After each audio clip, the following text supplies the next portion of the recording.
Hi, I am Megan Hunter, the publisher and co-founder of Unhooked Books, a publishing company that focuses on improving relationships through studying and understanding human behavior. Today, I'm introducing one of our brand new authors. His first book comes out here in May 2021. It is quite an exciting one for us and it's kind of a departure from our norm, although it's still sort of in the same genre, but it's called The Psychology of Notorious Serial Killers. And the subtitle is The Intersection of Personality Theory and the Darkest Minds of Our Time. This is written by Dr. Todd Grande from Delaware, and I'd like to welcome you right now, Dr. Grande, and love to have you tell our listeners a little bit about yourself.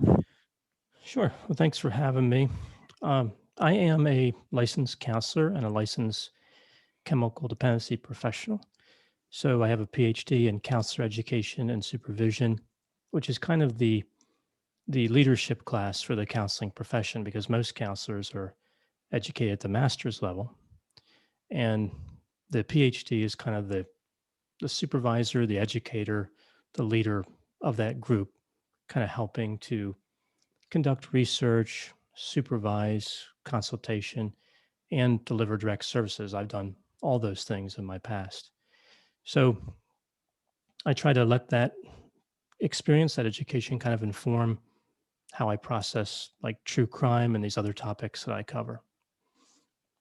Interesting. Where do you live? I live in Newark, Delaware. Newark, Delaware. All right. I'm on the other end of the country out here in Arizona, as you know, but our listeners probably don't know that. So you have a very popular YouTube channel that's growing by leaps and bounds, and you recently passed a milestone. What was that milestone? 700,000 subscribers. Pretty amazing. Right. Pretty amazing. And it's been growing very quickly since I met you, maybe 1.5, 2 years ago. It's risen substantially. So obviously there's a lot of interest in your topic, which you cover personality disorders, crime, true crime, I guess, serial Mhm. killers, and popular topics. Is that a fair way to characterize your YouTube channel? That is fair. Mhm. Well, it seems to be pretty popular and interesting, and I think most people really are interested in understanding, what makes people tick, what's going on behind the scenes, and they get that from your YouTube channel, and now they're going to be able to get it from this book. So let's talk a little bit about the book. Mhm. Um, how did you become interested in the study of serial killers? And I mean, I know it's kind of an interesting topic to many people, but you've taken a deep dive and looked at it in the context of personality theory. So how'd you get interested? Well, I've had an interest in true crime for a long time. I think, like many people, true crime is fascinating. You have all these different elements that are available in people's lives, and somehow, for some people, they come together in disastrous ways, like people that commit homicide. And I think the serial killer is kind of the most notorious, right? The pinnacle of bad behavior. So it's like taking normal true crime to an extreme. So if you can understand how serial killers function, in a sense, maybe that informs a lot of other crimes because they tend, again, to be at the top of that pyramid of crime. It's hard to think of a bad actor much worse than a serial killer. True, and they get so much attention on the media once there's, one on the loose or one captured. It just seems to be a part of humanity that people are very, very interested in. I guess it's the sort of how could anyone do this? How could anyone behave this way? So, in your opinion and your research, then what is it that drives serial killers to become serial killers, or what's behind the scenes? Yeah, I think at the essence of the serial killer, I mean, there's always going to be exceptions, like people that work for organized crime, whatever. But for a typical serial killer, it's sexual domination. And that can be expressed through like heterosexual, like a male serial killer and female victims, through homosexual orientation, like John Wayne Gacy or Jeffrey Dahmer. But I think almost all the time it is based on the need to dominate in a sexual expression, and of course to take that to the extreme and commit murder at the same time. And what we do see is like one thing like people think of when they think of serial killers, why don't they just stop with sexual domination? Like why aren't they serial rapists? What makes, Right. what's the difference? And I think it really is the sadism that kind of pushes them. The ultimate domination is to kill. So they both rape and kill. It's not just for them, it just can't be contained in the act of rape. So it's not just in every case to better conceal their crime. Murder is often the objective. That's what they want to complete. And it's also, I think, wrapped into the sexual desire. Mm. And are they aware that they're doing something illegal, that is something immoral? They seem to be driven by this, and like you said, they can't stop themselves. So how do they delude themselves, or is it just part of maybe their, their operating system? Yeah, I think some of them probably feel a certain degree of shame and guilt, violating society's norms and harming people. But for the most part, they're fairly narcissistic. They're highly self centered. So they can justify their behavior. I mean, they deserve it. Like in their mind, they deserve it. Interesting. Um, Victims have it coming. That's the way they think about it. Like they deserve these terrible crimes being committed against them. So it doesn't really take too much of that for them to rationalize fully. Once they can rationalize one rape and homicide, it becomes fairly easy to rationalize all of them. In a sense, too, I think our society's played into that a little by covering them so extensively in the media. I mean, they really do become, um, to some people, heroes. Like we see, like Richard Ramirez had excessive numbers of groupies. Almost all the serial killers had some degree of people that, like women or men who were writing them in prison and saying they wanted to be with them romantically. Of course, forgetting the part about them being in prison, I guess. But um, people don't worry about that too much. But that's something that feeds their ego, and I think also propels them forward. They become kind of a legend in their own mind. We see that with Ted Bundy. We see that with, I think, to some degree, with Joseph DeAngelo, the Golden State Killer, and a number of serial killers. Really, I mean, a lot of them were aware of what was going on in the media when they were committing their crimes. So it kind of made them heroes in their own minds, and maybe even spurred them on to committing more crimes. Would that be a fair statement? Yeah, I think that it certainly didn't discourage them, right? I think it probably did embolden them to continue and to kind of rack up a higher body count, so to speak. So when they were caught, and many of them knew they would be caught eventually, they would have more to brag about. Yeah, it's interesting, particularly when we talk about the public being so enamored with serial killers. But when you think about it truly, you're talking about the worst crimes being Mhm. committed, and it is unfortunate that we do make heroes out of them. So I like what you've done with the book to really understand, break down the personality profile of each killer, and to help the public have a better understanding of why they behave the way they do and did. Is there something interesting you can tell us that's unique about each of the, or even just a few of the killers you profiled in the book? Sure. Well, a few kind of stand out.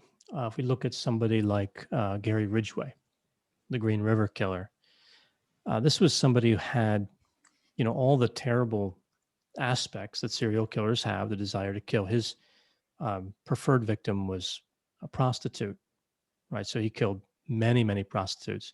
I believe in the United States now he has the second highest number of kills behind Sam Little. Um, what's different about Gary Ridgway though is he was highly conscientious. He was very in tune with getting away with his crimes to the point where he would engage a target and then break off if he didn't feel good about it. Like he was careful how he picked up sex workers to make sure they weren't police officers or weren't being seen when they climbed in his vehicle. On one occasion, he was aware that when he dumped the body, he left tire tracks, and he actually disposed of the tires on his vehicle and bought new tires. I don't think I'm not sure any serial killer has ever done that because, typically along with that desire for sexual domination, desire to kill, is a low conscientiousness piece where serial killers tend to be sloppy. Like Ted Bundy was arrested in a traffic stop. It was just a sloppy error Huh. that he made. And we see the same thing with Joel Rifkin. Joel Rifkin was he had a missing license plate on his vehicle, and that's when he was pulled over and eventually apprehended. So, yeah, Gary Ridgway really stood out. I cover him in the book. Another one would be Richard Ramirez, the Night Stalker, who's was very notorious at the time and kind of made a resurgence lately because of a Netflix special that came on that I talked about on my channel. But I think what's there's two things about Ramirez actually really stand out. One is he was also a pedophile, right? So he had a whole separate criminal life in Ah. addition to being a kind of traditional serial killer. But the other thing that stands out about Ramirez is just the sheer level of aggression and violence. The crime scenes, his behavior, everything was in disarray. He was a highly disorganized killer that had a fairly random uh, selection process. Like he looked at houses, he wanted to see if the window was unlocked. He usually just climbed through a unlocked window or an open window. And during much of his crime spree, it was the summer in California. It was hot. People would leave their windows open, even though there was, Richard Ramirez on the loose. They didn't know who he was, of Right. course. And but other than that, he didn't care about the age of the victim. He didn't care what they looked like. He wasn't looking for certain like hairstyles and things that we see, like with Danny Rolling, had a specific kind of profile that looked like a former partner of his. Ramirez was just completely loose cannon who would kill just about anybody, and it would fit into his paradigm of sexual domination. He also killed men and women, even though his target for sexual violence was women. Huh. Um, yeah, it's interesting. You kind of took me back thinking about, people leaving their windows open when they know there's a serial killer on the loose. But I suppose just like serial killers get sloppy, the general public can get sloppy as well. And we think it's never going to happen to us, I guess. And it happens to very few people. Very few people ever encounter a serial killer, I suppose, in this way. But yet they can put a lot of fear and terror in us. But at the same time, we think we won't ever encounter one, so we can get a little sloppy. Did you find anything surprising in your research about any of these killers that are profiled in the book? Something that you didn't know previously, or any threads that were kind of tying them together? Yeah, with these particular killers that I cover in the book, I was familiar with all of them because they've all been showcased on my channel.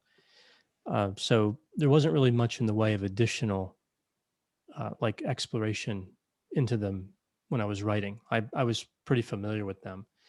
I selected them because I felt like they complemented one another pretty well in terms of giving uh, all the personality traits a chance to be explored. Like there was a lot of variety, and they were, I think, representative of the range that we see in personality.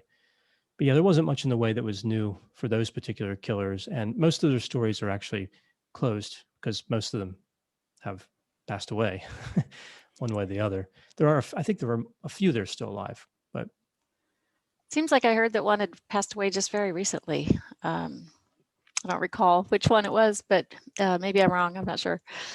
yeah, Um, Sam Little passed away recently, but I didn't cover him in the book. I don't have a video about him either. He's on the list. okay, that's good. So something for people to watch for.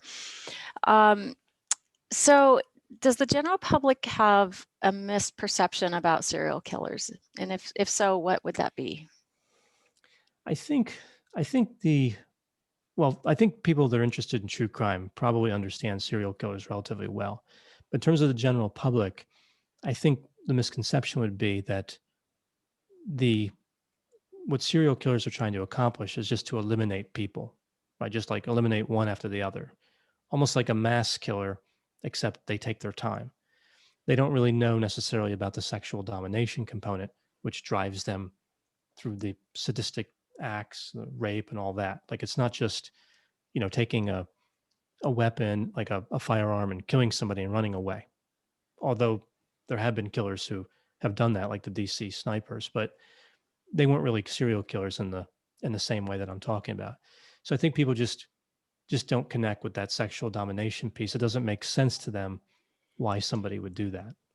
Right, right. And I think about the sort of the background of the antisocial personality of fearing being dominated. And I guess we see that with the serial killers, a true need to dominate. They must dominate. It doesn't seem to be optional for them. Is that a fair statement? Yeah, they really. I think the domination is a key part of what they desire, and some of it's probably stems from rejection, and that's one thing we see with many serial killers. Specifically, they tend to get rejected by women when they're younger, so they have a desire for a relationship, maybe romance or something approximating that, and they get denied, and they start to address that kind of like damage to their ego. They start to get aggressive and want to just take what they were not given, right? They feel entitled to that. Yeah. And I think in as well, there's rage, right? There's a revenge piece. So, and that's where we see this connection with like familiar traits, like Danny Rolling, I mentioned, had a particular type of woman he targeted that reminded him of somebody he was with romantically. So, in a way, it's like a vicarious revenge process where now he can get back at the real object of his rage, that one woman, and to some degree, all women. Right, right. Interesting. Okay, well, let's switch to who will really enjoy this book. I mean, I'm assuming it will be true crime readers, psychological thriller readers, although it's not necessarily a thriller, but it is the psychology behind true crime.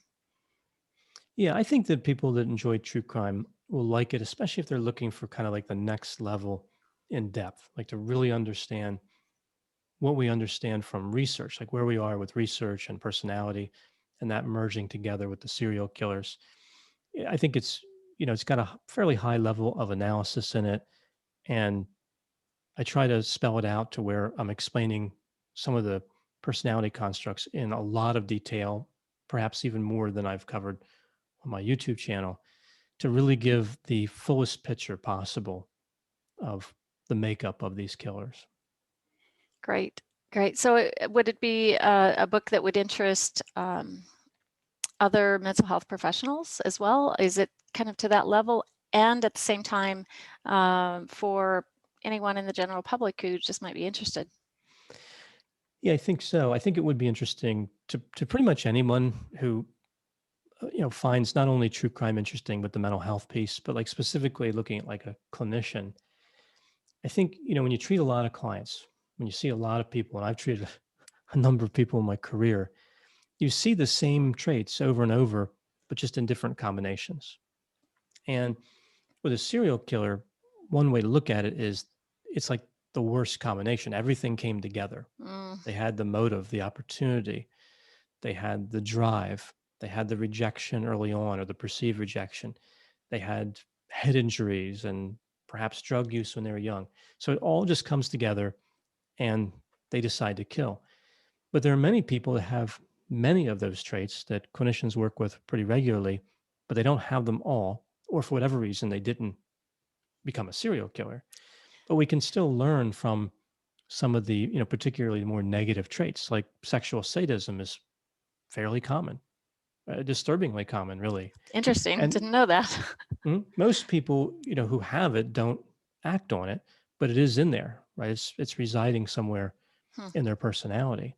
And sometimes it expresses in a way that's, obviously less graphic and horrible than a serial killer, but it can still influence their relationships, how they relate to women or whatever. So I think it's helpful for counselors to kind of see the those traits, even if they're operating at a lower level, to know that that's probably an area that client wants to work on because that's an antisocial trait that can be quite destructive. right. Good. Good. So it's kind of a book that can be helpful to everyone, really. Um, so thank you for all that information about the book. We're very excited about this particular title and where it could lead. And um, we have we've actually given this a series title, which is the Notorious Series. So this is book 1 in that series. Book 2 will be the psychology of notorious church killers, which obviously is a take on this. And Dr. Grande and I will be writing that together, and that will be coming out in fall 2021 season. But before that book comes out, we have a really exciting book that Dr. Grande is bringing out. It's already done, it's written, and it is fantastic. And it's a fiction title. So Todd, you want to tell us the title and a little bit about it? Yeah, so the book is Harm Reduction, which is a term very common in substance use treatment. Um, and it's about a serial killer who has a relationship, complex relationship with a mental health counselor. Okay, so that's an interesting combo. So fantastic book. I've read it cover to cover, and it's exciting, it's thrilling, it's very well written, and the nuances of the relationships and your understanding of uh, the mental health world and the serial killer world and the other characters involved in the book is it's just really good. So I know your readers are going to want to they'll be anticipating that book coming out in the fall. So thank you, Dr. Grande. I appreciate you coming on and sharing your thoughts with us. And we hope that everyone will want to get a copy of The Psychology of Notorious Serial Killers, available anywhere books are sold. All right, take care. Thank you so much.